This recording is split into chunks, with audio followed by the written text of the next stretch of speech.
Ingatlah. Karena banyak orang yang lupa, maka disuruh Allah Subhanahu wa taala mengingatkan. Idz qalat imra'atu Imran. Ingatlah ketika istri Imran. Nama suaminya Imran, nama istrinya Hanna. Ingatlah ketika istri Imran berkata, apa kata dia? Rabbi, ya Tuhanku, ya Rabb. Setiap orang mengatakan ya Rabb, maknanya tiga. Ya Rabb, wahai engkau yang menciptakan aku. Ya Rabb, wahai engkau yang mengatur hidupku.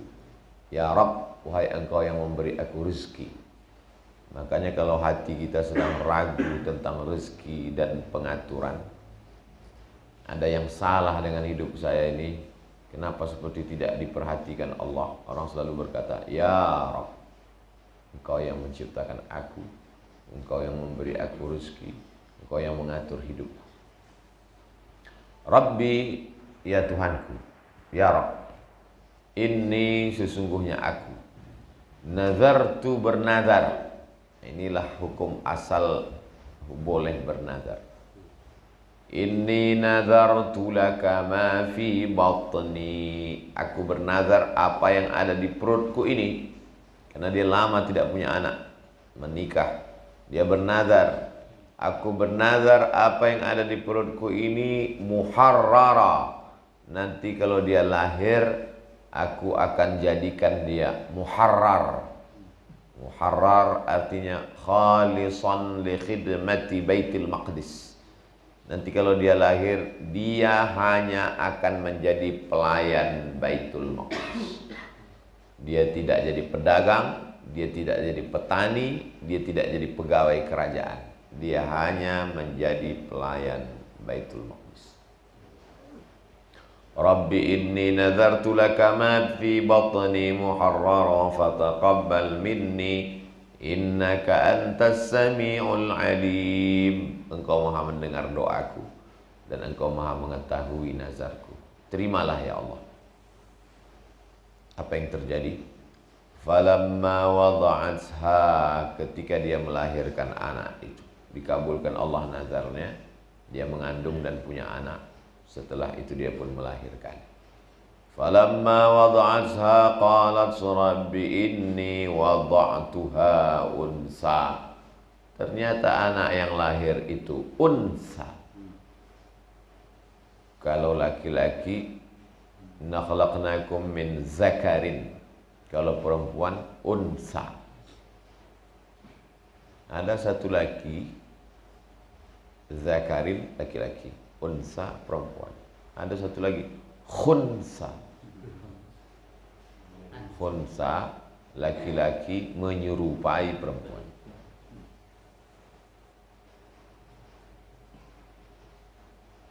Bukan menyerupai.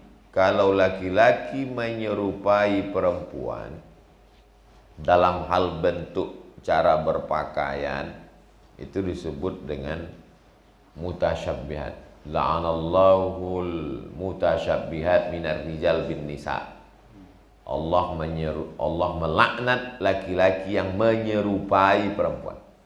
Yang dimaksud dengan khunsa, maaf beribu maaf, lahir dia dalam keadaan kelaminnya dua. Khunsa. Khunsa ini terbagi dua. Satu namanya khunsa wadih, jelas. Yang satu namanya khunsa muskil. Bagaimana kalau terjadi? Tunggu sampai dia akil balik. Setelah akil balik, kalau ternyata dia mengalami menstruasi, maka diguntinglah kelebihan kelamin laki-lakinya. Tanya dokter, ini dokter kecenderungannya ini kemana? Dia lebih cenderung pada perempuan setelah melihat fisiknya dan secara psikologis. Maka digunting kelamin laki-laki. Kalau ternyata dia tidak menstruasi dan lebih condong kepada laki-laki, maka ditutuplah kelamin perempuannya. Dan itu terjadi di beberapa berita nasional. Ada satu namanya muskil. Ini yang sulit untuk menentukannya. Dia menstruasi dan dia ternyata lebih condong kepada laki-laki. Muskil, problem. Maka diputuskan oleh dokter, yang paham tentang hal itu. Idza wussidal amru ila ghairi ahli fantaziris sa'ah. Kalau diserahkan kepada yang bukan ahlinya, tunggu kehancuran. Setelah ditanya kepada dokter, psikolog, diajak dia dialog, dia lebih condong kepada laki-laki. Maka diputuskan dia laki-laki. Adapun sudah jelas terlahir sebagai laki-laki, kelaminnya satu. Setelah itu dia ngomong tanpa ditanya, sebenarnya saya perempuan yang terjebak di tubuh laki-laki. Ini tidak ada hukum lain kecuali diasingkan, karena dia orang yang sakit secara psikologis. Di zaman Nabi pernah terjadi laki-laki pakai henna. Tak boleh laki-laki pakai henna, karena pakai henna itu ciri perempuan. Kata Nabi, kenapa ini pakai henna? Dia ini begini-begini, lebih cenderung. Kata Nabi, maka bawa dia ke Naqi. Kalau tempat kubur orang di Madinah, Baqi. Kalau titiknya naik ke atas, Naqi. Tempat dulu orang yang kena COVID itu di karantina kan. Nah, orang yang begini ini juga mesti dikarantina karena dia sakit, karantina. Kalau hanya baru sekedar indikasi, tapi kalau sudah melakukan perbuatan umat Nabi Lut, man wajadtumuhu ya'malu amala qaumi Lut, kalau tertangkap melakukan perbuatan umat Nabi Lut, nama kampungnya Sadum, perbuatan orang itu Sadum, maka dinisbatkan ke Sadum, Sodomi. Faktulul fa'il wal maf'ul, kedua-duanya dihukum mati, hukum pancung. Nah, inilah cara memberantas LGBT itu sudah jelas. Tidak ada tawar-menawar. Kalau dilaksanakan hukum itu, selesai LGBT itu. Pancung kepalanya, sehat langsung insyaallah. Yang tertular itu sehat. Falamma wada'atha, ketika dia melahirkan anak, Rabbi inni wada'tuha unsa, ternyata saya melahirkan anak unsa, perempuan. Kenapa dia lapor? Karena yang menjadi pelayan Baitul Maqdis itu laki-laki, sedangkan anak yang dilahirkan perempuan. Walaisa dzakaru kal unsa, laki-laki enggak sama dengan perempuan. Wa inni sammaituha Maryam, aku beri nama anakku yang perempuan ini Maryam. Wa inni u'idzuha bika wa dzurriyyataha minasyaitonir rajim. Aku berdoa kepada Allah supaya dia dan anak cucunya dijauhkan dari syaitan. Itulah kenapa anak ini punya anak, Maryam ini berikutnya nanti akan punya anak laki-laki namanya Isa, dan anak itu tidak diganggu setan. Waktu lahirnya enggak nangis. Nabi Isa itu waktu lahir enggak nangis, karena setiap anak yang lahir itu nangis karena pusarnya ditusuk oleh setan. Nabi Isa tidak menangis karena tidak bisa ditusuk oleh setan. Kenapa? Karena doa dari Hannah. Doanya, inni u'idzuha bika wa dzurriyyataha minasyaitonir rajim. Itulah maka bagus doa itu dibaca oleh ibu hamil supaya anaknya tidak diganggu setan. Sebagaimana Allah menjaga Hannah, begitu jugalah Allah akan menjaga keturunannya. Itu namanya tabarruk, tayammun. Sebagaimana doa itu dulu dipanjatkan oleh Hannah sehingga Allah menjaga Maryam dan Isa, begitu jugalah diharapkan si ibu hamil itu akan terjaga janin anaknya oleh Allah Subhanahu wa taala.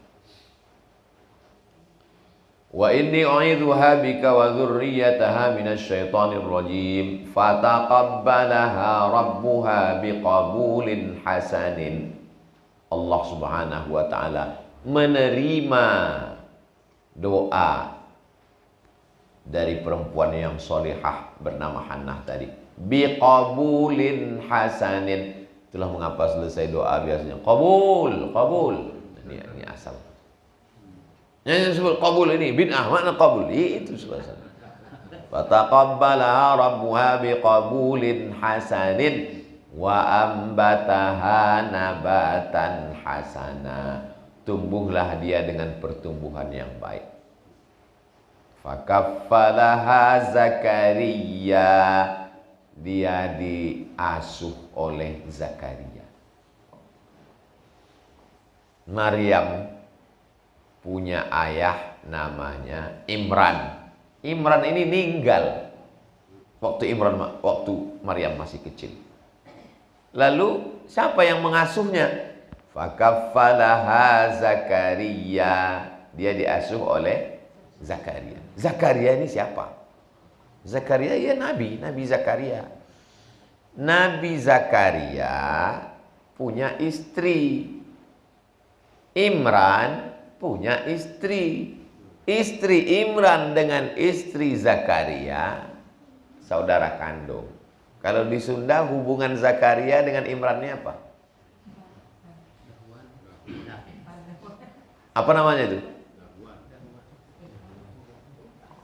Nggak tahu apa namanya. Nah, kalau di Jawa apa namanya itu? Haji Tono apa namanya itu? Haji Tono menikah dengan perempuan. Kemudian Mas Faiz nikah dengan perempuan. Perempuan ini adik kakak. Lalu kalian apa? Saudara Isan, saudara Ipar. Ikhtilaf ulang. Ada yang bilang misan, ada yang bilang ipar. Begitulah hubungan Zakaria, istri mereka adik. Ninggal Zakaria, ninggal Imran. Lalu siapa yang ngasuh? Semua mau ngasuh. Kenapa semua orang mau mengasuh Maryam? Karena karena Imran pendeta mulia, dihormati di Bani Israel. Akhirnya semua mau ngasuh. Kami yang ngasuh Maryam, kami yang ngasuh Maryam, kami yang ngasuh Maryam.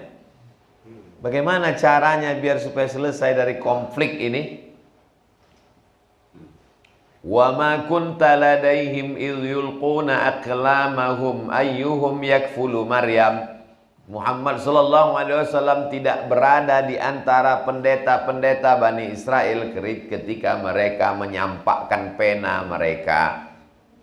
Pendeta itu kan menulis Alkitab itu pakai pena, menulis Taurat pakai pena.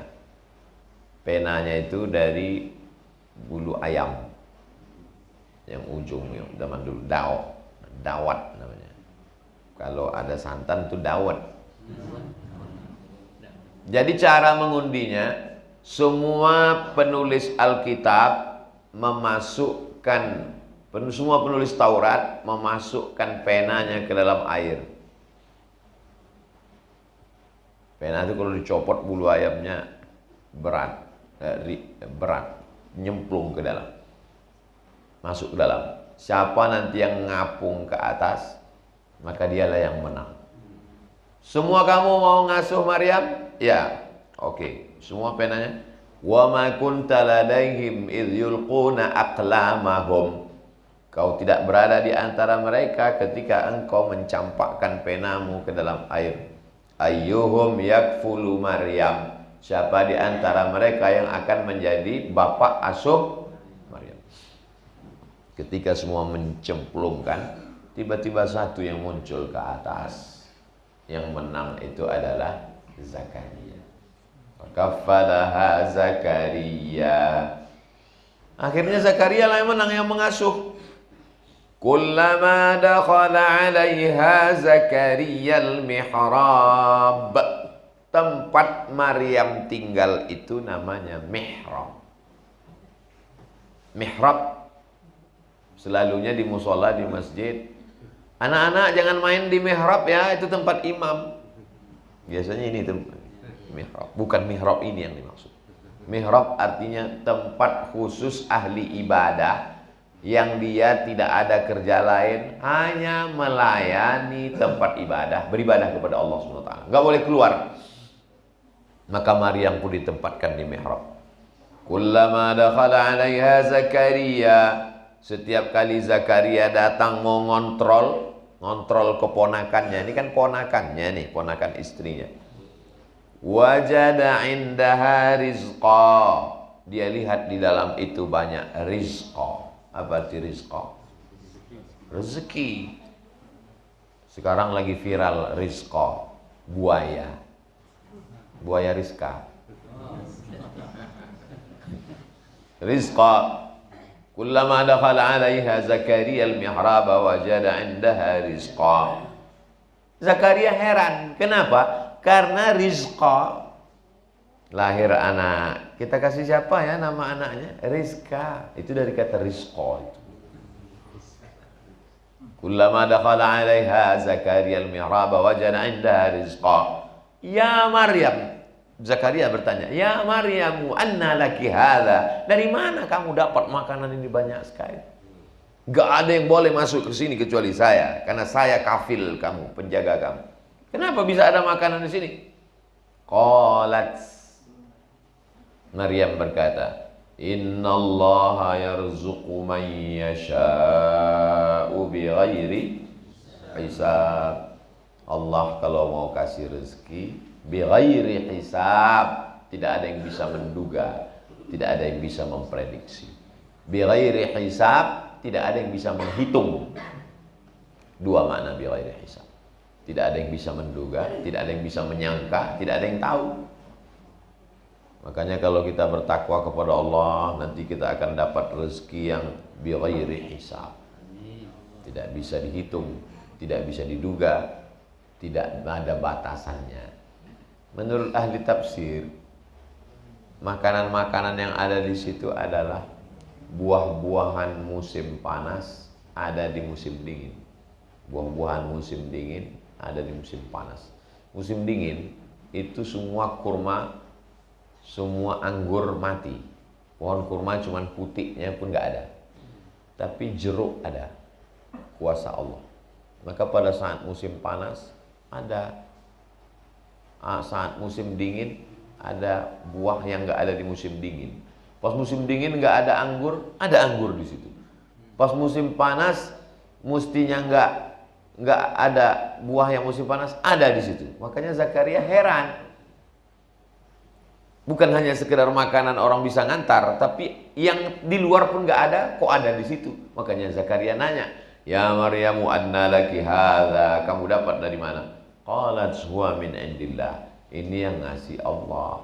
Jadi Maryam itu sudah melihat tanda-tanda sejak dari kecil. Innallaha yarzuqu man yasha'u bighairi hisab. Apakah mungkin orang Islam menghina Maryam? Tak mungkin. Apakah mungkin seorang muslim melecehkan Nabi Isa? Tidak mungkin. Maka orang muslim memuliakan Maryam dan memuliakan Isa, tapi tidak sampai mengangkatnya menjadi Tuhan. Maryam tetap manusia dan Isa tetap manusia. Nabi Muhammad SAW datang menceritakan kisah sedetailnya, sampai ada satu surat khusus bernama surat Maryam. Tapi yang kita baca subuh ini bukan surat Maryam, tapi surat ayahnya Maryam, namanya Imran. Nama ibunya Hannah, keluarga kecil. Ayahnya Imran, ibunya Hannah, anaknya Maryam. Keluarga bahasa Arabnya Ali. Allahumma salli ala sayyidina Muhammad wa ala Ali kama sallaita ala Ibrahim wa ala Ali Imran. Keluarga Imran, Hannah, Maryam. Kita disuguhkan dengan cerita keluarga Imran. Al-Fatihah, Al-Baqarah, Al-Imran. Begitulah Allah menempatkan cerita ini di awal, supaya kita tahu kedudukannya, supaya kita mengambil iktibar dari pelajaran. Itu yang dapat kita bahas pada subuh ini. Mudah-mudahan berkah. Ada yang ingin ditanyakan, kita bahas dalam tanya jawab. Terima kasih. Wassalamualaikum warahmatullahi wabarakatuh.